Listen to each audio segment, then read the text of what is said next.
Welcome to Business Mentorship, Keeping It Real. My name is Trish Tonai, the founder and host for the series, where we feature entrepreneurs and enterprise leaders who participate in shareyourstories.online. Today, I'd like to introduce you to John Williams, who is an architectural designer with a specialty in residential homes. John joins us from Burlington, Ontario, and today we're going to discuss, in the year that he's celebrating 50 years in business, why he's decided to publish a limited edition custom plan book. Welcome. How are you, Trish? I'm really thrilled that you're able to join us today, John, because, we should start by congratulating you on celebrating 50 years in business. Well, it's gone by like a flash in the pan. It seemed like it was only yesterday I started, and I was much younger and had probably less gray hair than I do after 50 years of battling this process. But here we sit 50 years later, and it's time for me to pay it back, both to the young architects that I'm mentoring over the last few years, and also to most of my clientele and to the neighborhoods and cities that I work in. So tell me a little bit about what was the inspiration to, at this stage in your career, publish a book?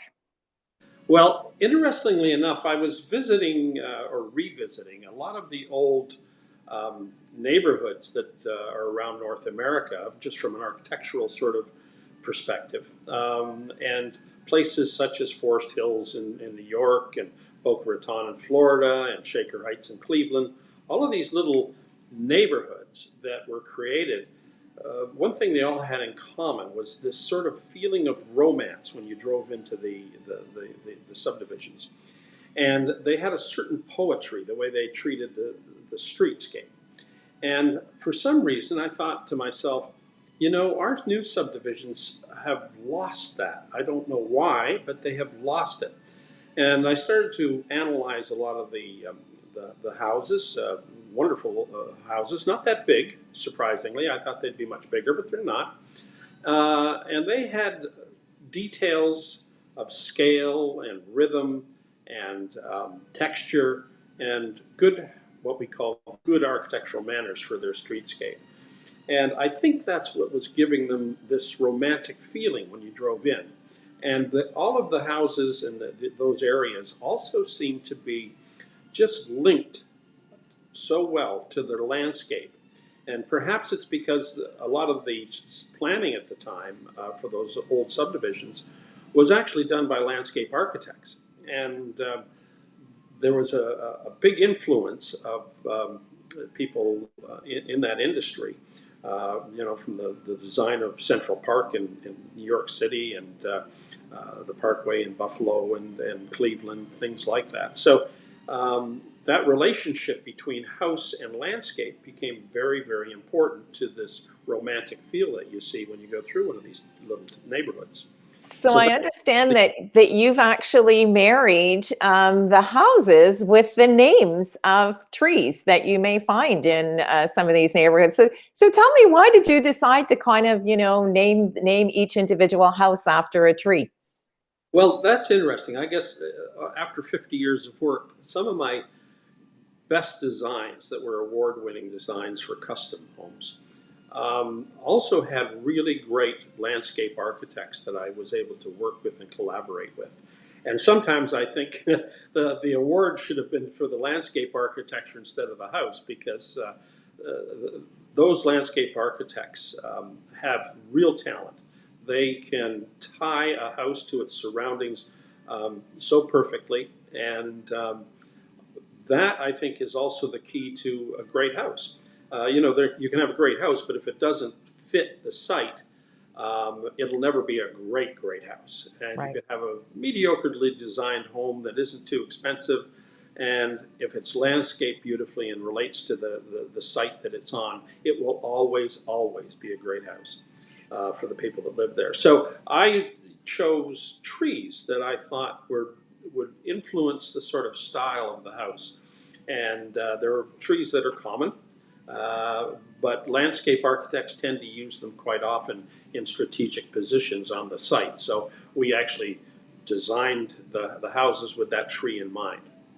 Right. So, tell us a little bit about the size of these homes, because obviously when you're doing bespoke home for clients, they tend to be of a larger size and scale. But tell us a little bit about the sizes of the houses that are in this plan book.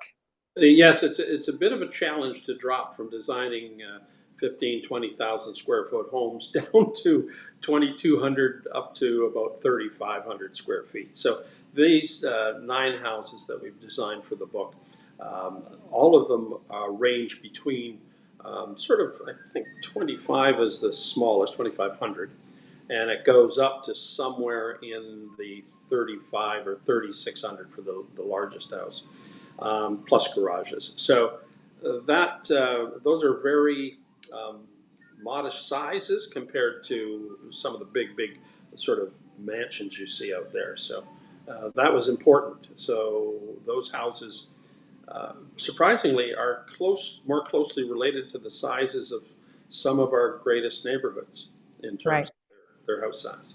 Right. So, one of the things, John, that we do in the guest blog, and you're obviously a returning guest for us as part of the series. And one of the things that you shared, we ask everyone to share, is their 3 words of advice. And I think, this kind of brings our conversation back full circle, because your 3 words of advice are listen to your customer. So tell us a little bit about why you feel listen to your customer has been really important to you in your 50 years in business.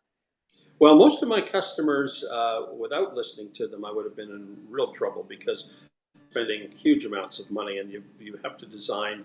And I think Robert Stern, the architect, coined this term. You can design a glove or a mitt, and my clients generally fit into the glove category. Sure. Everything's very specific and very bespoke. With this project, I had to find a way to design a mitt, a Right. house that would look after 80% or 90% of the population. And that was not only a learning experience for me, it was a fun chore. And I think with these 9 plans in the book, we have accomplished what we set out to do. Well, John, I really want to thank you for spending some time today to sort of share with us a little bit of your experience having been in business for 50 years. And we certainly wish you every success with your custom plan book that I'm sure folks will be able to purchase and enjoy the homes that as they flip through the pages. Well, thank you, Trish. And coming up, there will be 2 more books as part of this series. The next one will be on contemporary houses that sort of are influenced by our architects from the 1930s and 40s and 50s. So that should be quite exciting when we get that done as well. Well, terrific. We'll have you back on the show then when you publish your second book. Be a pleasure. And to our viewing and listening audience, thank you so much for spending some time with us in Keeping It Real, where we introduce you to the person behind the logo. And I'd like to invite you to share your story in shareyourstories.online. Thank you so much for joining us.